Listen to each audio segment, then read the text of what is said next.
The basic problem is that frequently, of course, for the purpose of clarity, various different principles for the faith are enunciated in very firm, uncompromising language.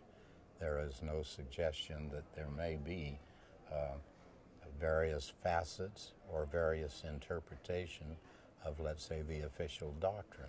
They're usually stated as if they were eternal, earth-shaking rules, not subject to discussion, amendment, or compromise. And that is a very difficult stance to take if your own doctrinal belief happens to be even slightly variant from it. So the very manner of presentation of doctrine to one's own church members is surprisingly uncompromising, not subject to flexibility and bridging over even small differences in wording frequently. When I take a look at the manner in which, let's say, the doctrines given out by the great messiahs of the ages, there is a gradual evolution and modification of words and terminology. It's not that it becomes less applicable, but less understandable. The usage of words and the introduction of really new words or new meanings of words is significant. It's strange how much even I am often struck by the difference in such a thing as common, ordinary slang. And the slang expressions that I used when I was a child are just no longer current. My friends who were not born at that time just don't understand what I'm saying when I unconsciously just flip off a slang phrase.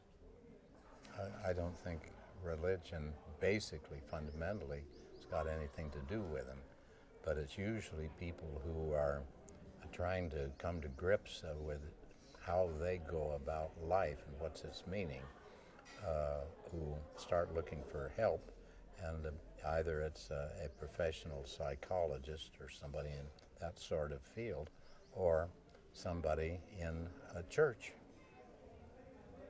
because they worry a lot about what is the basic function of a human being and how is he linked to God, and how does he go about building a healthy and productive relationship there. But it is simply from the standpoint of giving access to understanding and often hope of resolution of things that may have gotten into a tremendous impasse at the time that the person really starts to look for help. Because usually you don't look for help outside of yourself until you're pretty far progressed on being bad off.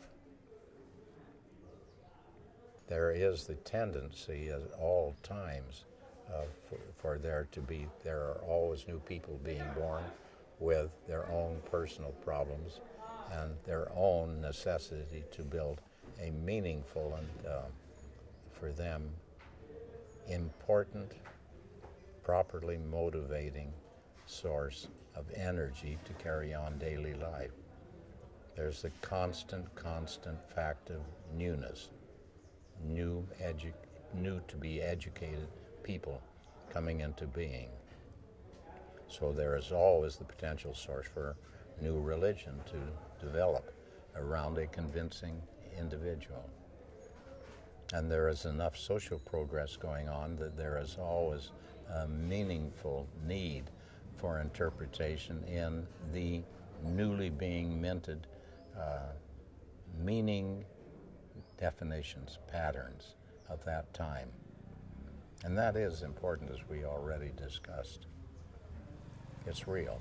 I think that there is a path not only for human beings as a social whole to follow, but I also think that there is a path laid out for each individual to follow. which I think is tremendously important. And if somewhere or another the individual can be brought in touch with some of the aspects of that path, some of the artistry of it, then it helps enormously in the progress of that individual in following their own personal path.